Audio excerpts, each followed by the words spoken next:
తెలుగుదేశం పార్టీకి కంచుకోట లాంటి ఆ నియోజకవర్గం ఈ ఎన్నికల్లో వైసీపీ ఖాతాలో పడనుందా? పార్టీ ఆవిర్భావం నుంచి 1989లో మినహా అన్నిసార్లు తెలుగుదేశం పార్టీ జెండా ఎగురుతున్న ఆ నియోజకవర్గంలో ఈసారి వైసీపీ జెండా ఎగరనుందా అంటే రాజకీయ వర్గాలు అవుననే అనుసరిస్తున్నాయి. కృష్ణా జిల్లాలో నందిగామ ఎస్సీ రిజర్వ్డ్ స్థానం చెబితే ఆ నియోజకవర్గం తెలుగుదేశం పార్టీకి ఎంత పెట్టని కోటో ప్రత్యేకంగా చెప్పనక్కర్లేదు. 1983 నుంచి 2014 వరకు జరిగిన సాధారణ ఎన్నికలు, ఉప ఎన్నికలు అన్నింటిలోనూ తెలుగుదేశం పార్టీ ఘన విజయాలు సాధించింది. ఒక్క 1989లో మాత్రమే ఇక్కడ కాంగ్రెస్ గెలిచింది. వైఎస్ రాజశేఖర రెడ్డి గాలులు బలంగా వీచిన 2004, 2009 ఎన్నికల్లో ఇక్కడ టీడీపీ జెండా ఎగిరింది. 2014లో సైతం ఇక్కడ టీడీపీ విజయం సాధించగా ఆ తర్వాత సిట్టింగ్ ఎమ్మెల్యే తంగిరాల ప్రభాకర్ రావు మృతితో జరిగిన ఉప ఎన్నికల్లో ప్రభాకర్ రావు కుమార్తె ప్రస్తుత సిట్టింగ్ ఎమ్మెల్యే సౌమ్య 70,000 ఓట్ల భారీ మెజార్టీతో ఘన విజయం సాధించారు.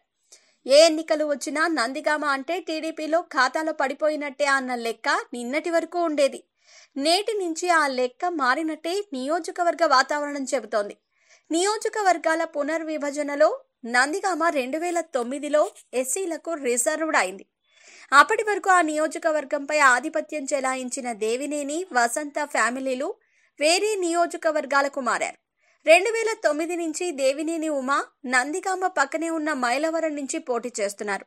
ఇక నందిగామ జనరల్ గా ఉన్నప్పుడు కాంగ్రెస్ నుంచి పోటీ చేసిన వసంత ఫ్యామిలీ ప్రస్తుత ఎన్నికల్లో వైసీపీలోకి జంప్ చేసి మైలవరంలో ఉమా మీదే పోటీ చేస్తోంది. ఈ నియోజకవర్గంలో వసంత, దేవినేని ఫ్యామిలీలకు మంచి పట్టుంది. మాజీ హోంమంత్రి, సీనియర్ నేత వసంత నాగేశ్వరరావు ఇక్కడి నుంచి 1972, 1983, 1985 ఎన్నికల్లో ఎమ్మెల్యేగా గెలిచారు. దివంగత మాజీ మంత్రి దేవినేని వెంకటరమణ 1994లో ఇక్కడి నుంచి విజయం సాధించగా ఆయన సోదరుడు ప్రస్తుత మంత్రి దేవినేని ఉమామహేశ్వరరావు 1999, 2004 ఎన్నికల్లో వరుస విజయం సాధించారు. టీడీపీ సీన్ ఎందుకు రివర్స్ అయింది? ప్రస్తుత ఎన్నికల్లో టీడీపీ సీన్ నియోజకవర్గంలో పూర్తిగా రివర్స్ అయింది. ఉప ఎన్నికల్లో గెలిచిన తంగిరాల సౌమ్య నియోజకవర్గంలో అభివృద్ధి విషయంలో పూర్తి నిర్లక్ష్య ధోరణితో వ్యవహరించారు. ఆమె పనితీరుపై సొంత పార్టీ నేతల్లోనే తీవ్రమైన అసంతృప్తి ఉంది. నియోజకవర్గంలో టీడీపీలో సహజంగానే పెత్తనం చెలాయించే ఓ సామాజిక వర్గం కనుసన్నల్లోనే ఆమె ఉండిపోయారే తప్ప నియోజకవర్గ అభివృద్ధిలో తనదైన ముద్ర వేయలేకపోయారు. మంత్రి దేవినేని ఉమామహేశ్వరరావు నందిగామ సొంత నియోజకవర్గం కావటంతో ఆయన ఆధిపత్యం సహజంగానే ఇక్కడ ఉంటుందన్నది ఓపెన్ సీక్రెట్. నియోజకవర్గంలో ఏ పని జరగాలన్నా మొత్తం ఉమా కనుసన్నల్లోనే నడుస్తూ వచ్చింది. దీంతో తంగిరాల సౌమ్య సహజంగానే డమ్మీ ఎమ్మెల్యేగా మారిపోయారన్న విమర్శలు ఉన్నాయి. తాజా ఎన్నికల్లో ఆమెకు ఎమ్మెల్యే సీట్ ఇవ్వొద్దని సొంత పార్టీ నేతలే నిరసనలు చేపట్టారు.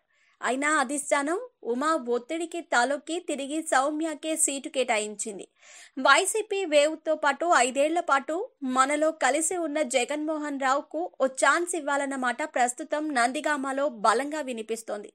ప్రస్తుతం అక్కడున్న వాతావరణాన్ని బట్టి చూస్తే వైసీపీ గ్యారంటీగా గెలిచే సీట్లలో నందిగామ చేరిపోయింది. ఇక వైసీపీ నుంచి గత ఎన్నికల్లో పోటీ చేసి ఓడిపోయిన డాక్టర్ మొండితోక జగన్మోహన్ రావు ఉప ఎన్నికల్లో పోటీకి దూరంగా ఉన్నారు. ఓడిపోయిన నియోజకవర్గంలో 5 ఏళ్ల పాటు కాలికి బలపం కట్టుకొని తిరిగి పార్టీ క్యాడర్ని కాపాడుకోవడంతో పాటు సాధారణ జనాల్లోనూ సానుభూతి సంపాదించారు. ఈ క్రమంలోనే నియోజకవర్గంలో పార్టీలతో సంబంధం లేని న్యూట్రల్ ఓటింగ్ అంతా ఇప్పుడు జగన్మోహన్ రావు వైపే మొగ్గు చూపుతోంది. ఏదేమైనా తెలుగుదేశం పార్టీ కంచుకోట లాంటి నందిగామలో వైసీపీ జెండా ఎన్నికలకు ముందే రెపరెపలాడుతోంది. మరి తుది ఫలితం ఎలా ఉంటుందో చూడాలి.